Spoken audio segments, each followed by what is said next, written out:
Happy Friday to everybody out there. Some key points to dive into to define our approach when it comes to the effective sales game with greetings. Today we're going to focus on engaging people, handling objections, boosting the conversation rates, improving that talk time. I'll break these things down a little bit for some clarity, okay? Give this to you in writing as well. Initial contact and greetings. First off, let's talk about how we greet potential clients, okay?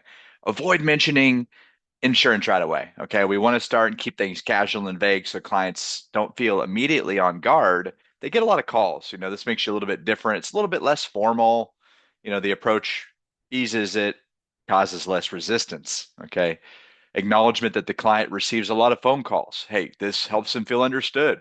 Remember, overcoming initial resistance is crucial, right? Otherwise, you're not going to have a conversation with anybody. Take a moment to empathize with their situation, right? Empathize with their situation. We don't want to dive into like a hard sales pitch from the get-go. Instead, like keep it a bit vague, a bit casual, friendly conversation, start slow, build rapport, avoid any mention of life insurance right at the start. Okay. Use terms like final expenses, whole life, burial, cremation, money for the family. Tens of thousands of conversations. This has worked for me. It can work for you. Okay. Tone, right? So in the first 4 seconds, establishing sharpness, enthusiasm, and expertise. Bottled enthusiasm, just like this, it can come across strong. Doesn't have to be like too crazy, but definitely want to have some bottled enthusiasm, as I like to call it, or as Jordan Belfort called it, and that's where I took that term from.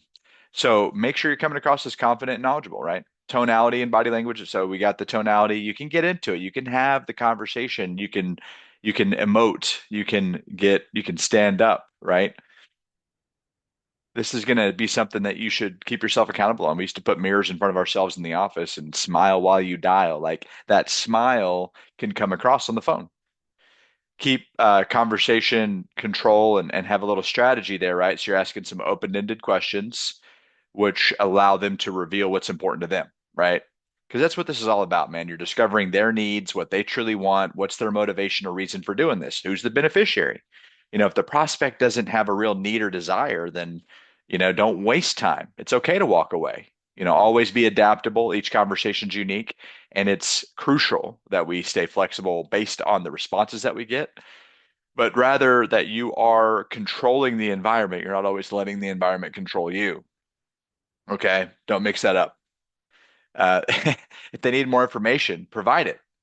Persistence is key. Final expense telesales, our goal is to help people get peace of mind for their families. It's all about peace of mind. What are you guys selling? We're selling peace of mind. We're selling sleep. Okay. Handling objections and resistance. When clients raise objections, they're usually fear-based, man. They don't know what they're saying no to half the time, right? This is something that can solve their problem, but they need to see it for themselves that it's going to solve their problem, not me jamming this information at them, telling them that it's going to, but showing them.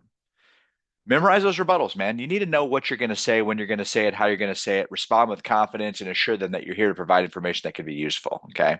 Objections often indicate trust issues, right? So instead of confronting them, focus on building trust, validating their concerns if they've come across as genuine, not typically in the greeting, not typically in the greeting. That really comes later. When someone says, I already have insurance, don't undermine what they're saying or their decision, right? Reinforce it and offer to see if you can improve what they already have. Address unspoken objections proactively by asking thoughtful questions. Don't wait for everything to happen to you. You can initiate these things before they do. The most common things that they voice, bring them up early, whether it be past experiences, financial barriers, trying to understand what's important to them so we can tailor our pitch to them and add value. Maybe it's grandchildren riders, addressing specific client scenarios. Some people, they want to delay it. That's normal. It's very normal. Like I'm surprised if there's no resistance, if someone doesn't try to delay, I would be shocked. So make them feel the immediate need for the coverage you're offering. You got to build a little urgency. That's why we have a job, and that's why this isn't just online, right? So when working with older leads, don't write them off as less viable, even though they might not even remember the past conversation. Like genuinely, they don't. They still have people calling them. There's still something there, right? Confidence is key. Treat them as real prospects, not just old leads. Position yourself and the product to match their financial concerns. People have money concerns. Sales training and environment improvement, right? So every day we're going to role play, every day we're going to practice, we're going to memorize the scripts, the rebuttals, all that good stuff. Lots of different scenarios conversationally to figure out how we're going to do it. Mastery comes through continuous practice, so dedicate time each day to improving these skills. Frequency is key. Frequency is key. Reps, reps, reps. Frequency, frequency, frequency, over and over and over. You got to get frequent before you get great. The man Grant Cardone said that. Finally, remember that the more we learn from each interaction, the more we're able to identify what they really want. Practice, proactive, flexibility, convert those leads. A few final little bonus round here. Bonus round, okay? From a boot camp we did today, right? We're shooting for a lot of contact, man. You need to be making 250 calls a day, 5 hours of talk time. We want to do results driven, not just activity. We want to get 7 presentations in there, 1, 2 sales out of that. I mean, that would be kind of a minimum target. All right. Maximize the quality of these conversations by not doing certain things. Okay. Prepare for every encounter, right? Anticipate objections and openers before they happen. Don't take anything personally. It's not about you, it's about helping them. Know your reactionary defense responses. Like, I'm just looking. Dress and sound like a professional, even on the phone. Image and confidence matters. Okay. Initiate energy and control.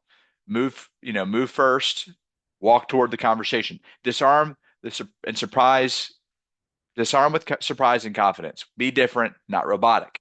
Smile and introduce yourself. Get their name. Builds trust and familiarity. Get the name of the beneficiary. Never resist or argue. Okay. Treat every problem like it's solvable because it is. Never say no or I can't or I won't. Common mistakes that people make in the greeting is they're low energy, they're robotic, and they talk like this. Yeah, hey, Ms. Jones. Look, I know some people out there think that that works, but I can shift gears if I need to and meet them where they're at. Sure. But I think that you need to come in there like, I give a shit about this. You know what I'm saying? Premature qualification or pitching, right? You're trying to go too early on that stuff sometimes. Using unfamiliar terms like final expense without context could be bad. Spending too long in the intro and then you're not building any trust as a part of it. Immediate fixes. Lead with purpose. My job is to get you the best info here. If we're not a good fit, I'll let you know right away. And avoid insurance jargon. Like all the little terms you took on your exam, avoid all that stuff. You don't need it. Okay. Create curiosity, not confusion. Practice the things that you hear all the time. You can use neutral tones. You can use regular tones. You can talk normal, right? Finally, it's not about being perfect, man. It's about having more conversations faster with more control, more people. Talk time equals. So your talk time builds the trust up. The trust being up builds the sales up. Okay. Let's work smarter, tighten up the greeting, and let's make this our best next week ever. Okay.